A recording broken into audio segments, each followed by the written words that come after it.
प्रभात क्षेत्र में ब्रह्मा जी की पत्नी जो सावित्री नाम से विख्यात हुई है, प्रभा क्षेत्र में प्रभा कहते हैं पुष्कर को। पुष्कर में एक ब्रह्मा की मंदिर है, अन्यत्र कहीं भी ब्रह्मा की मूर्ति नहीं है। कोई भी स्थान पर ब्रह्मा की पूजा नहीं होती पुष्कर के सिवा। तो पुष्कर में जो ब्रह्मा और सावित्री की मूर्ति है, उस मूर्ति को दर्शन के लिए धुम्बसेन नाम के राजा हैं, अश्वपति राजा अश्वपति उस क्षेत्र में जाते हैं मंदिर दर्शन के लिए। संयोगवश राजा के संतान नहीं है, जिनका नाम है अश्वपति,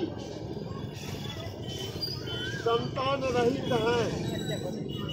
उस स्थान पर जाके उन्होंने सावित्री की और ब्रह्मा की पूजा की। ब्रह्मा प्रसन्न हुए, सावित्री प्रसन्न हुई।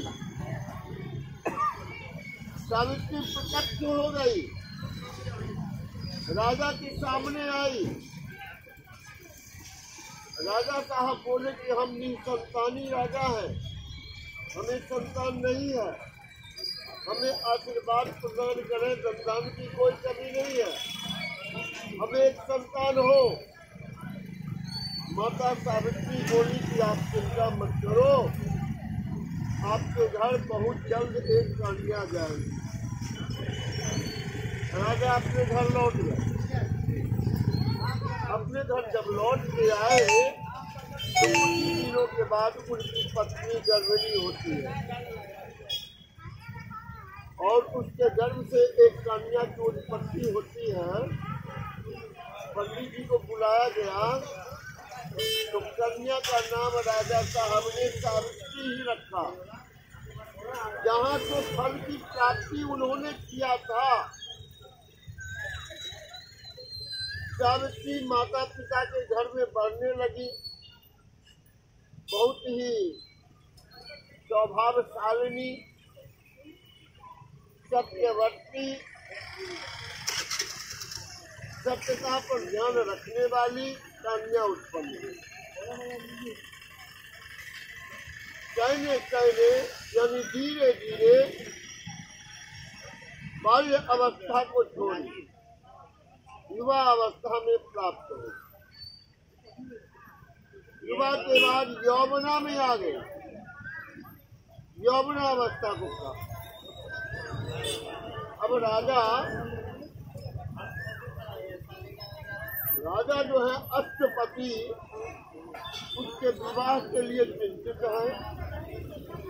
जहाँ तहाँ लड़के को ढूंढते, कहीं भी लड़के की पता नहीं चलती।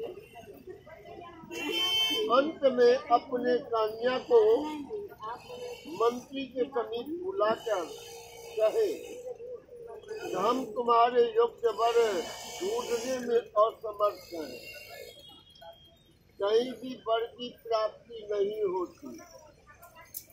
इसलिए मेरा एक विनय है, अनुरोध है कि आप स्वयं जाकर वर ढूंढ को ले आए, वर ढूंढ के ले आए, हम विवाह करें।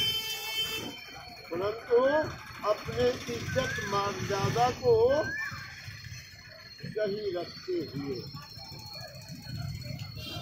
कन्या सावित्री